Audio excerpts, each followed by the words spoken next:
அபிராமி.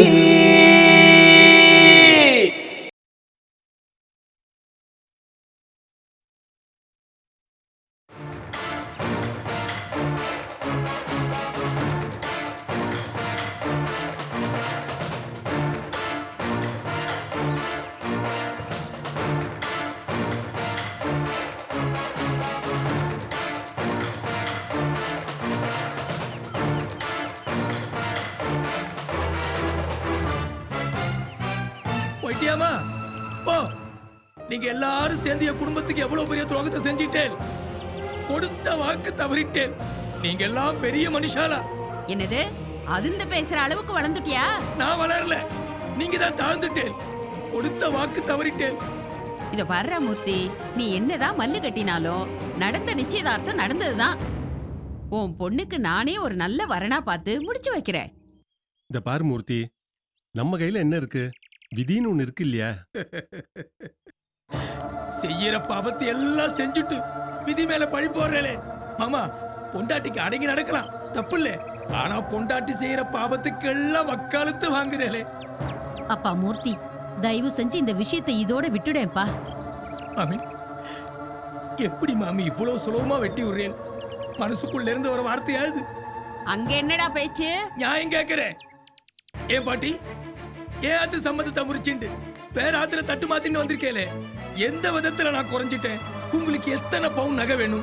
எத்தனை கிலோ வெள்ளி வேணும்? நிலம் ஏதாவது எழுதி வைக்கணுமா? இல்ல பங்களா கட்டி தரணுமா? இல்ல என் சொத்து பூரா தரணுமா? சொல்லுங்க. நிறுத்துடா. என்னடா புது பணக்காரா? பணத்தால விலை பேசுறியா?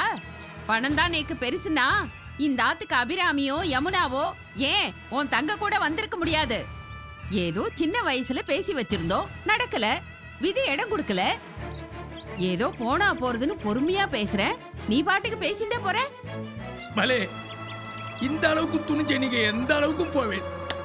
அம்மா பாட்டி, இன்னைக்கு நன்னா தெரிஞ்சுட்டவங்க எல்லாரும் பத்தியும் நன்னா இருங்கோ. ஆனா ஒண்ணு பாட்டி, நீங்க எல்லாரும் சேர்ந்து என் நடு முதுகுல குத்திட்டே இருங்கோ. அண்ணா ஒரு நிமிஷம், அவசரப்படாதண்ணா, எல்லாத்தையும் பேசிக்கலாம். அகிலா, இன்னையோட எனக்கு இந்த ஆத்துக்கு இருக்கிற சம்பந்தம் முறிஞ்சு போச்சு. நன்னா இருங்கோ, சேமமா இருங்கோ. அண்ணா, பாட்டி, அண்ணா கோச்சிட்டு போறா, ஏதாவது சொல்லுங்க. என்ன சொல்லணும்? போனா போட்டு போ. அம்மா, பாட்டி.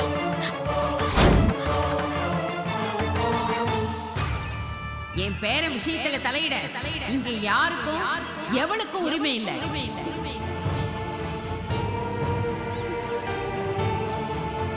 பெத்து போட்டதோட உன் கடமை முடிஞ்சு போயிடுத்து.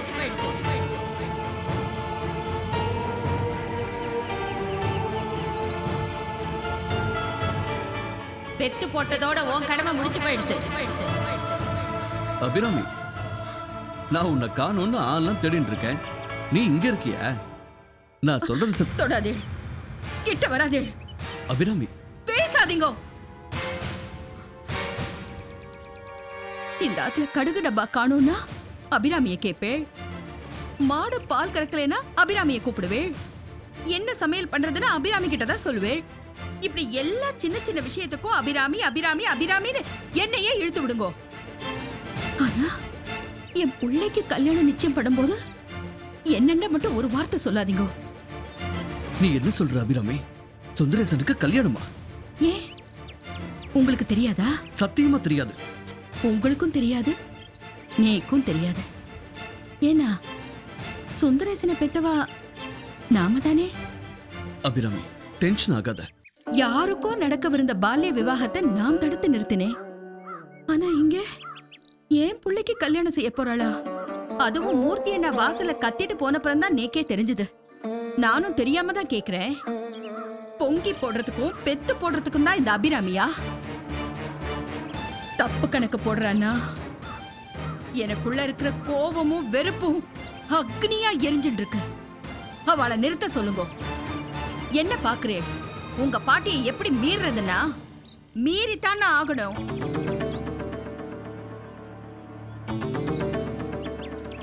நான் ஏதாவது தப்பு பண்ணா என் தோப்பனார கூப்பிட்டு சாப்பாடு போட்டு மட்டும் தட்டுவா உங்க பாட்டி.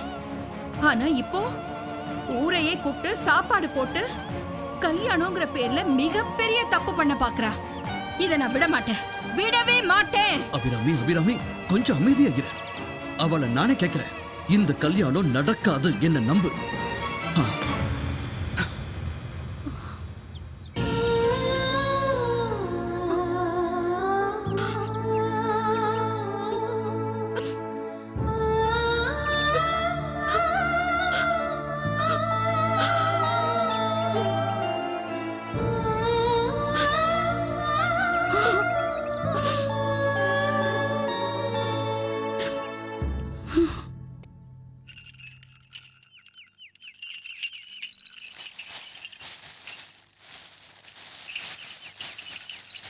யமுனா, அம்மாடி யமுனா. ஆ என்னம்மா, இதோ வரேன். ம். நீ போய் அபிராமி எப்படி இருக்கான்னு பார்த்துட்டு வாயேன். நான் அவளுக்கு ஏதாவது கலந்து எடுத்துட்டு வரேன். அம்மா, நீங்க என்னதான் இருந்தாலும் தும்ப விட்டு வாழை பிடிக்கிறேள். நீங்க என்னதான் இருந்தாலும் மன்னிக்கு இப்படி ஒரு காரியம் பண்ணிருக்க கூடாது. மன்னி சுந்தரேசனை பெத்தவா, அவளுக்கு இல்லாத உரிமையா? இத பாரு யமுனா, நான் பாட்டிக்கு அடங்கினவோ. பாட்டி இந்த குடும்பத்தோட நன்மைக்காக ஒரு முடிவு எடுக்கிறச்ச என்னால அவளை எதிர்த்து பேச முடியாதும்மா. அம்மா, இது குடும்ப நன்மைக்காக செய்த காரியமா எனக்கு தோணலம்மா. இதனால நம்ம குடும்பமே செதறிடுமோன்னு எனக்கு ரொம்ப பயமா இருக்கு. அந்த மூர்த்தி அண்ணா நம்ம மண்ணிய தாறுமாறா பேசிட்டு போயிருக்கார். பாவம் நம்ம மண்ணி இதெல்லாம் எப்படி தாங்கிக்க போறான்னு தான் எனக்கு தெரியல. என்னடி வர வர நீ கூட பெரியவாளுக்கு புத்தி சொல்ல ஆரம்பிச்சிட்டியா? நோக்கு யார் எப்படி போனா என்ன? ஒரு குழந்தைய பெத்துக்க வக்கில்ல வந்துட்டா நீட்டி முழைக்கிண்டு. பாட்டி, நான் எதுவும் தப்பா சொல்லலையே. நேக்கு அபிராமி மணி பாவம்னு தான் நான். இந்த ஆத்துல எதை செய்யணும் எதை செய்யக்கூடாதுன்னு நேக்கு யாரும் சொல்ல தேவையில்லை. இது என்ன நான் வச்சேதான் சட்டம். நான் யாருக்கும் பதில் சொல்ல தேவையில்லை. நீ போய் உன் வேலையை கவனி போ.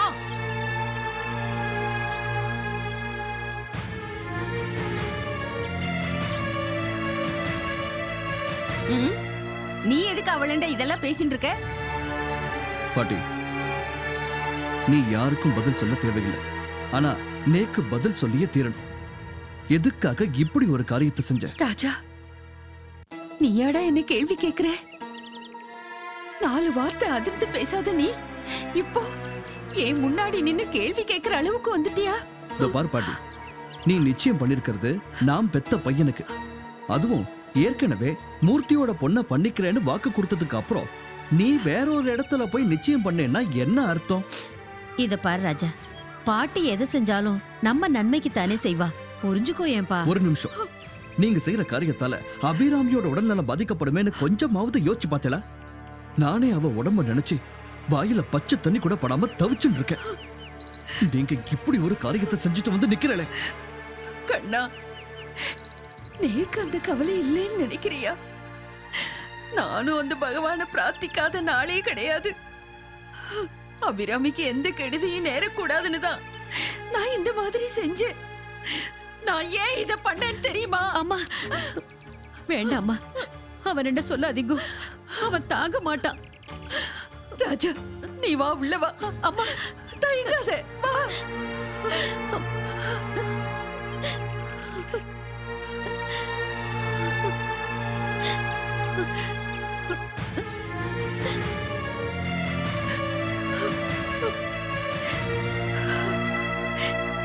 டேய் ராஜா, நான் அபிராமிக்கு கெடுதல் பண்ணுவேன்னு நம்புறையா?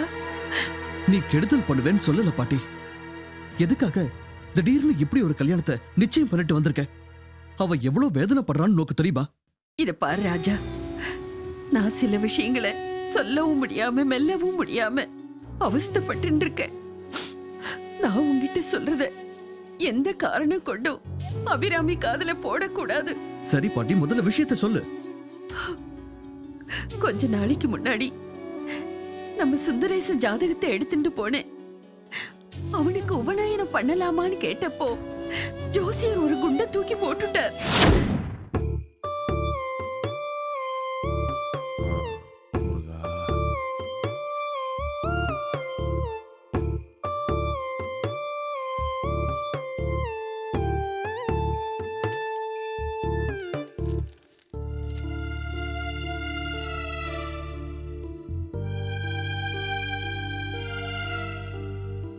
என் பேரன் ஜாதகத்துல ஏதோ பிரச்சனை இருக்கு, நேரம் வரைச்ச சொல்றேன்னு சொன்னேளே, என்ன பிரச்சனைன்னு சொன்னேன்னா ஏதாவது பரிகாரம் பண்ணிவிடலாம். அம்மா, உங்க பேரனுக்கு ஜாதகத்துல ஆயுள்காரகம் பலகீனமா இருக்கான். போதா குறைக்கு எல்லா கிரகங்களும் ராகு கேதுக்கு நடுவுல மாட்டிக்கிட்டு இருக்கான். அவனோட 13வது வயசுல கண்டம் இருக்கு.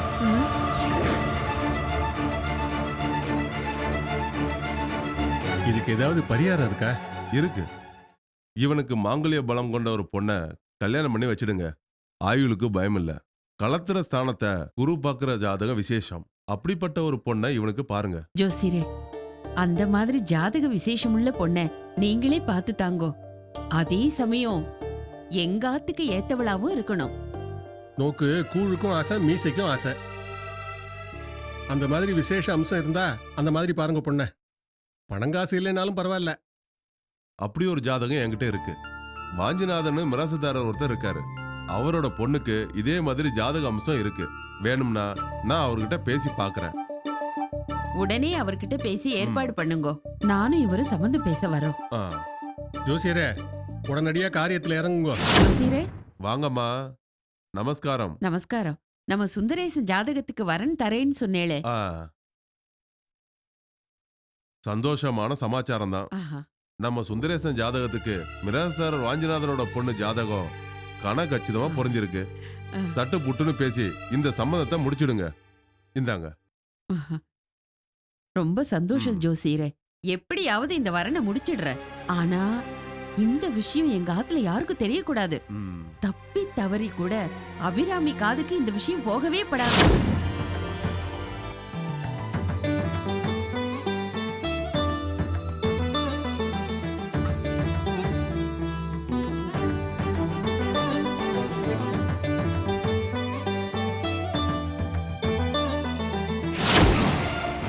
நான் செஞ்சது சுந்தரேசனோட நீண்ட ஆயுளுக்காகத்தான். இப்ப சொல்லு, நான் செஞ்சது தப்பா?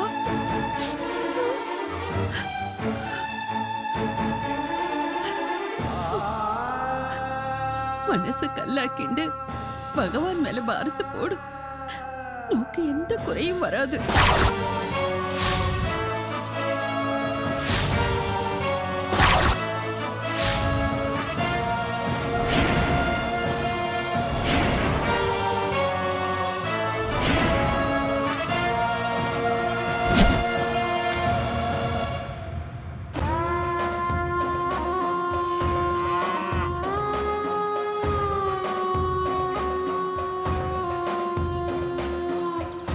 என்ன இப்படி மூஞ்ச தொங்க போட்டுட்டே இருக்கே? கொஞ்சம் சிரிச்சுன்னு தான் இருமே.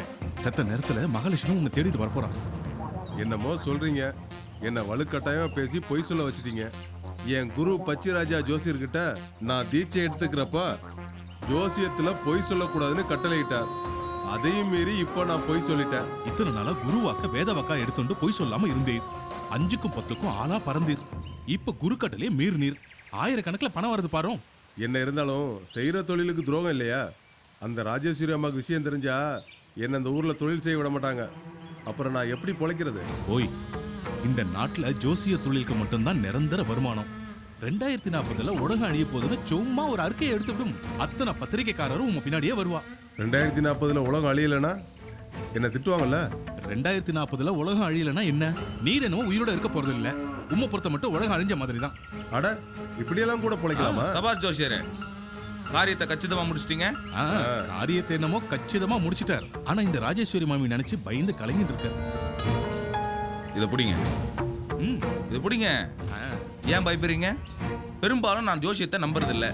ஆனா ஜோசியர்களை ரொம்ப நம்புவேன். அவங்கள வச்சு என்ன காரியம் வேணா சாதிக்கலாம். ஆனா ஜோசியருக்கு தைரியம் சொல்றேனே தவிர நேக்கே அந்த ராஜேஸ்வரி மாமி நினைச்சா பயமா இருக்கு. ஒண்ணு தெரிஞ்சா பத்திரகாளியா மாறிடுவா. வாஞ்சி, உமக்கு தில்ல காளி கதை தெரியுமா? தன்னை மிஞ்சி யாரும் இல்லைன்னு ஆணவத்தோட தெரிஞ்சா கடைசியில் நடராஜர் டான்ஸ் ஆடி அவ கொட்டத்தை அடக்கினார். அதே மாதிரி நீங்களும் டான்ஸ் ஆட போறீங்களா? அதெல்லாம் அந்த அம்மா கிட்ட நடக்காது. இந்த மாதிரி நம்ம சதி திட்டம் போட்டு கல்யாணம் ஏற்பாடு பண்றோம்னு தெரிஞ்ச அடுத்த நிமிஷமே நம்ம 3 பேர் மண்டை ஓட்டை எடுத்து மாலையா தொடுத்து போட்டுக்குவாங்க.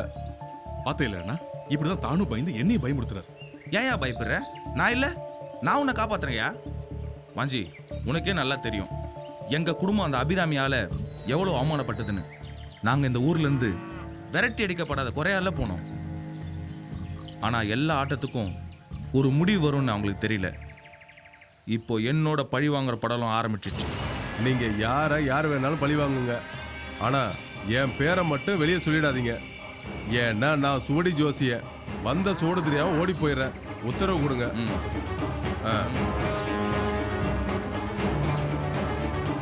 அண்ணா, ஜோஷியரோட வயிற்றுல நியாயம் இருக்கு. உம்மோட பழிவாங்கற படலத்தால அவரோட தொழில் பாதிக்கப்படும் பயப்படுறாரு. அவர் தொழிலை விட என் பொண்ணோட வாழ்க்கை பாதிக்கப்படுமோன்னு நான் இன்னும் அதிகமா பயப்படுறேன். என்ன மாஞ்சி, இவ்வளோ திட்டம் போட்டு காரியத்தை பண்ற? உன் பொண்ணு வாழ்க்கையை பத்தி நான் நினைக்காம இருப்பேனா? அது இல்லைண்ணா, காசு பணம் நீக்கு தேவையில்லை, என் பொண்ணோட சந்தோஷம் தான் நீக்கு தேவை. உம்ம திட்டப்படி என் பொண்ணை சுந்தரேசனுக்கு கல்யாணம் பண்ணி வைக்கிறேன். பின்னாலே அந்த குடும்பத்தை அழிச்சு நிர்மூலமாக்குவேன் சபதம் வேற பண்றேன். அப்போ அந்த குடும்பத்தை மாட்டு பொண்ணா அவளும் தானே பாதிக்கப்படுவா? உமக்கு ஏன் அதுல சந்தேகம்? கௌரவர்களோட பத்ம யுகத்தை உடைக்க அபிமன்யு பயன்படுத்தப்பட்டான். அதே மாதிரி அந்த குடும்பத்துக்குள்ள நுழையறதுக்கு உன் பொண்ணு பயன்படுறா, அவ்வளவுதான். பாத்தீங்களா, அங்கதான் நீக்கு பயமா இருக்கு. அபிமன்யு ஒரு அல்ப ஆயுசுல போனவன், அவனோட சேர்த்து என் பொண்ணையும் பேசுறல. நீ கவலைப்படாதயா, உன் பொண்ணும் அந்த சுந்தரேசனும் நீண்ட ஆயுளோட அமோகமா இருப்பாங்க. என் குறி அந்த அபிராமி தான். என்னோட சபதம் நிறைவேறினதும் உன் பொண்ணும் மாப்பிள்ளையும் பிரம்மாஸ்திரம் மாதிரி உன்கிட்டயே பத்திரமா திரும்பி வருவாங்க. போதுமா? நீங்க என்ன அஸ்திரம் வேணா விடுங்க, ஆனா என் குடும்பத்தை கைவிட்டுறாதீங்க, அவ்வளவுதான் நான் சொல்லுவேன். சரி வா, சாப்பாடு ரெடியா இருக்கு, சாப்பிடுவோம் வா. அதான் பண்ணுவோம்.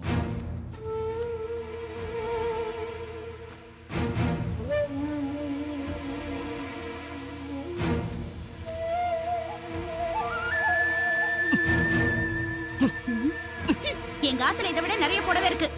உங்க அண்ணாக்கு இருக்கிற திமிரு தானே நோக்கம் இருக்கும். யாருக்கு நான் திமிரு? உங்க மண்ணிக்கு திமிரு, உங்க அம்மாக்கு திமிரு, உங்க பாட்டிக்கு திமிரு, மொத்தத்துல உங்க ஆத்துல அத்தனை பேரும் திமிர குத்தகைக்கு எடுத்து வச்சிருக்கேன். வாய மூடி. ஓ, கை நீட்டுற அளவுக்கு வந்துட்டேலா? எங்க அடிங்க பாக்கலாம். உன்னை அடிச்சா நேக்கு தாண்டி கேவலம். கேவலமா? எங்க குடும்பத்துக்கு தான் கேவலம். ஊர்ல தலை காட்ட முடியுமா? என்ன ரேவதிக்கு தான் சுந்தரேசன் சொல்லி சின்ன வயசுல போட்டு முடிச்சு தானே. இதோ பாருங்க, உங்க மண்ணி வேணா சுந்தரேசனை பெத்திருக்கலாம், ஆனா அவனை கண்ணுக்குள்ள வச்சு வளர்த்தவன் நான். மூச்சுக்கு 300 தடவை இந்த குடும்பம் உடையக்கூடாதுன்னு சொல்வாளே உங்க ராஜேஸ்வரி பாட்டி, அதை கட்டிக்காக்க தான் எங்க அண்ணா பொண்ண சுந்தரேசனுக்கு கல்யாணம் பண்ணி வைக்கணும்னு நினைச்சேன். இப்படி எல்லாத்துலயும் மண்ணை வாரி போட்டுட்டாலே உங்க பாட்டி. இத பாருங்களா, நீ இப்படி புலம்புறதுல ஒரு பிரயோஜனமும் இல்ல. யாருக்கு கல்யாணம் பண்ணி வைக்கணும்னு பாட்டிக்கு நன்னாவே தெரியும். அப்படியா? அப்போ எங்க அண்ணாவை கூப்பிட்டு உங்க ஆத்து பொண்ணை எங்களால கல்யாணம் பண்ணிக்க முடியாது, வேற இடத்துல சம்மந்தம் பாத்துக்கோங்கன்னு மரியாதையா சொல்லிருக்கணும். அதை விட்டுட்டு எதுக்கு இப்படி ஓடி போய் திருட்டுத்தனமா நிச்சயதார்த்தம் பண்ணி இருக்கணும்? பேருக்கு தான் கூட்டு குடும்பம், ஆனா இந்த குடும்பத்துல இருக்கிறவாளுக்கே இந்த குடும்பத்துல என்ன நடக்குது தெரியலையே.